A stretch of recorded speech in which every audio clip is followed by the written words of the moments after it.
Chapitre 16, soustraction de nombres relatifs, chapitre consacré aux classes de 5e. Donc pour apprendre à soustraire des nombres relatifs, nous allons d'abord réactiver nos connaissances concernant la somme de nombres relatifs. Donc je vous demande de calculer cela, et je pense qu'il faut à peu près 5 minutes, donc je vous laisse 5 minutes pour faire ça. Correction. Donc ici, on a une somme de deux nombres qui ont la même distance à 0, mais de signe contraire. Ce sont donc des nombres opposés. Et la somme de nombres opposés est égale à 0. La somme de deux nombres opposés est égale à 0. Pour le B, ici, on ajoute deux nombres de signe contraire.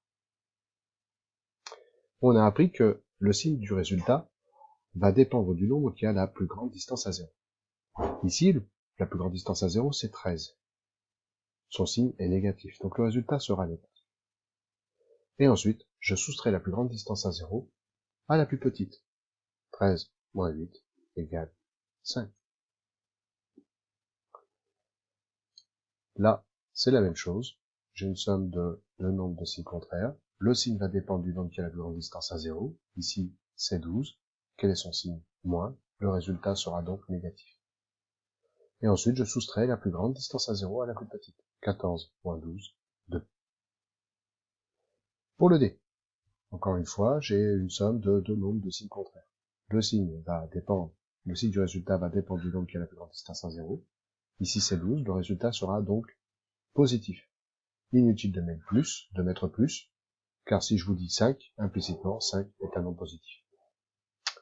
Donc le résultat sera positif, et je soustrais ensuite la plus grande distance à 0 à la plus petite, le résultat sera positif, et sa distance à 0 sera égale à 5. Activité découverte numéro 31. La soustraction de nombres relatifs. C'est cette activité qui va nous aider à comprendre comment on soustrait des nombres relatifs. Alors je vous propose deux tableaux, un tableau bleu et un tableau rouge. Et je vous pose les questions suivantes. Complétez le tableau rouge, complétez le tableau bleu à l'aide de la calculatrice, et dans un des deux tableaux, on ne calcule que des différences, lequel. Ensuite, en 2B, que calcule-t-on dans l'autre tableau? Et en 3, comparez les résultats obtenus dans chacune de ces tableaux.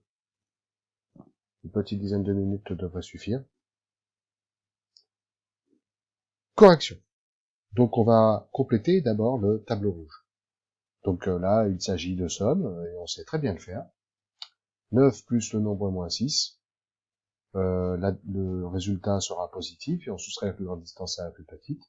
Donc 9 moins 6, 3. Donc ici, on obtient 3. Deuxième cas. Moins 9 plus le nombre moins 3. On ajoute deux nombres de même signe, on garde le même signe, et on ajoute la distance à 0. 9 plus 3, 12. Le même signe, donc c'est moins. Donc le résultat est moins 12. 9 plus 4, 13. Et moins 9 plus 5, le signe du résultat va dépendre du nombre qui a la plus grande distance à 0. Ici c'est 9, son signe est négatif, le résultat sera négatif. Et ensuite on soustrait la plus grande distance à 0, la plus petite. 9 moins 5, 4. Le résultat est négatif, c'est moins 4. Ok, donc on a fini de faire la première question.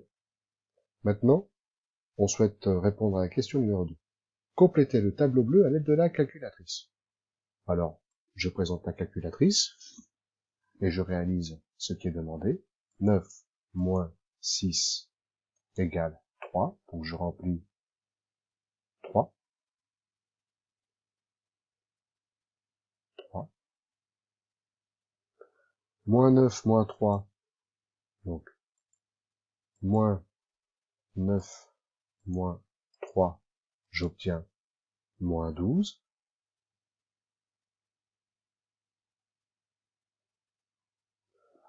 Ensuite, 9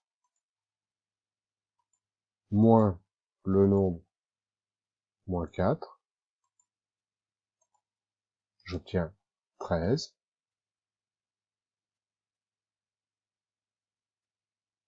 Et moins 9 moins 9 moins le nombre moins 5, j'obtiens moins 4. Moins 4. Voilà. Donc on a répondu à cette question. Dans un des deux tableaux, on ne calcule que des différences. Lequel? Bah, c'est dans le tableau bleu. Une différence, c'est moins, soustraire. Donc c'est bien le tableau bleu. Donc on calcule des différences dans le tableau bleu. Que calcule-t-on dans l'autre tableau? Bah, dans le tableau rouge, qu'est-ce qu'on fait? On calcule des sommes. Et maintenant, on voudrait comparer les résultats obtenus dans chacune de ces tableaux. Eh bien, à la première ligne, on est forcé de constater qu'on trouve les mêmes résultats. Et du coup, c'est valable aussi pour toutes les autres lignes. Donc, en termes de comparaison, qu'est-ce qu'on peut dire? Que c'est égal, quoi. Les résultats sont les mêmes. Ok. Bon, analysons un petit peu tout cela. Pour la première ligne, on obtient l'égalité 9 moins 6, ici, égale 9 plus ce nombre moins 6. Donc, écrire les égalités des trois lignes. Donc, je vous laisse le faire. Correction. Donc, on a vu que pour la première ligne, c'était égal. Donc, je peux dire que le membre de gauche est égal au membre de droite. Et du coup, c'est valable pour toutes les autres lignes. Étant donné que nous avons trouvé les résultats avec la calculatrice que je peux vous montrer ici. Hein? On est bien d'accord, les résultats sont égaux. Donc, on va pouvoir écrire pour les autres lignes la même chose. Hein? Deuxième ligne, moins 9, moins 3, c'est égal à moins 9, plus le nombre moins 3. Et on a la même chose pour la troisième ligne. 9 moins le nombre moins 4, c'est bien égal à 9 plus 4, puisqu'on trouve les mêmes résultats. Alors, qu'est-ce qu'on peut remarquer? Qu'est-ce qu'on peut remarquer? Ici, on peut quand même voir une chose. C'est que on a moins 6, et ici on a plus le nombre moins 6. On a moins 3, et de l'autre côté on a plus le nombre moins 3. Moins le nombre moins 4, plus le nombre 4. Moins le nombre moins 5, plus le nombre 5. Mais, si je dis ici 9 plus 4, j'ai le droit d'écrire aussi 9 plus le nombre plus 4, même si c'est redondant. Mais c'est pour montrer quelque chose. Ici, je peux écrire moins 9 plus le nombre plus 5. Mais alors, regardez les signes. La différence se transforme en somme et le nombre relatif devient son opposé. Donc, quand on soustrait des nombres relatifs, bah finalement, on ajoute l'opposé du nombre concerné par la soustraction. Le moins devient plus, et le nombre 6 devient le nombre moins 6. Ben, ça, c'est formidable. Parce que, du coup, on transforme la soustraction en une addition. Et les additions, c'est très bien les faire. Donc voilà l'intérêt. Quand on a une soustraction de nombre relatif, on peut la transformer en somme de nombres positifs. Quand on a une soustraction de nombres relatifs, on peut la transformer en somme de nombres relatifs.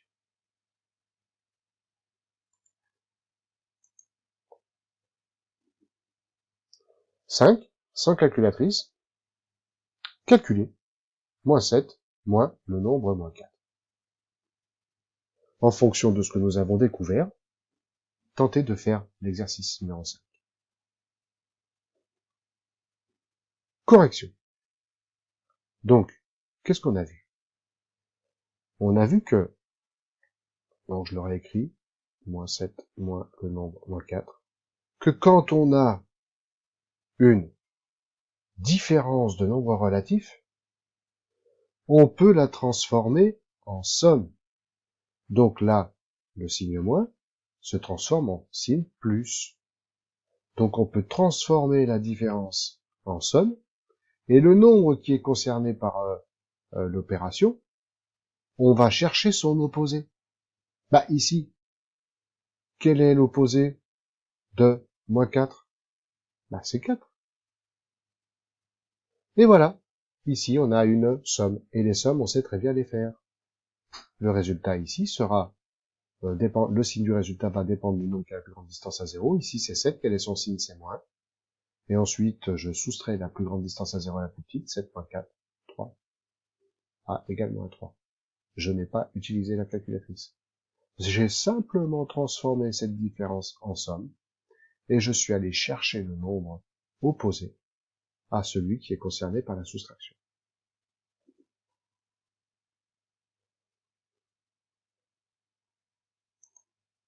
Alors, d'où cela vient-il?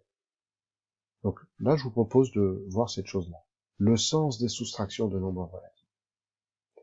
Nous cherchons à connaître le résultat de la soustraction, 3 moins le nombre moins 7. Quel résultat cela va-t-il faire? Le nombre qui est soustrait à 3, c'est moins 7. On a tout à fait le droit d'ajouter un 0. Est-ce que ça change le résultat? Si je fais 3 moins le nombre moins 7 plus le nombre 0, ça changera pas son résultat. D'accord? Donc la différence n'est absolument pas changée quand on ajoute 0 à une somme algébrique. Alors, remplaçons ce 0 par des nombres opposés. Alors, je vais choisir astucieusement le nombre 7. Donc, je prends les deux opposés, je prends les opposés du nombre 7, donc moins 7 et 7. On est bien d'accord que moins 7 plus 7, ça fait 0. Donc ce qui est en rouge ici, et ce qui est en rouge dans cette ligne, c'est exactement la même chose. Alors, analysons ce que l'on vient de faire. Là, j'enlève le nombre moins 7, et ensuite j'ajoute le nombre moins 7. Bah, finalement, c'est comme si j'avais rien fait. Ça fait 0, non? Que reste-t-il? Il me reste le 3 plus 7. Donc, le résultat, c'est 10. En fait, on a transformé la soustraction qu'on avait au départ en addition. Et oui, j'ai 3 moins moins 7, qu'est-ce que j'ai fait? J'ai fait 3 plus le nombre positif 7. Donc, on a transformé la soustraction en addition. Parce que justement, les additions, on sait les faire. Finalement, à chaque fois qu'on aura une soustraction, il faudra d'abord la transformer en addition. Soustraire à un nombre revient à ajouter son opposé. Soustraire à moins 7 revient à ajouter 7. Ou dit autrement, moins le nombre moins 7, c'est plus, entre guillemets, plus le nombre 7. Alors, voilà, une fois qu'on a découvert cela, on peut donc écrire, en cours, 1, différence de deux nombres relatifs, la propriété. Pour soustraire un nombre relatif, on ajoute son opposé. Mais attention, une chose très importante. Autant pour l'addition, on pouvait changer l'ordre des termes, mais quand il s'agit d'une différence, on ne peut pas le faire. Petit exemple, si je fais 6 moins 9, donc on est d'accord que ça fait moins 3, mais 9 moins 6, ça fait 3.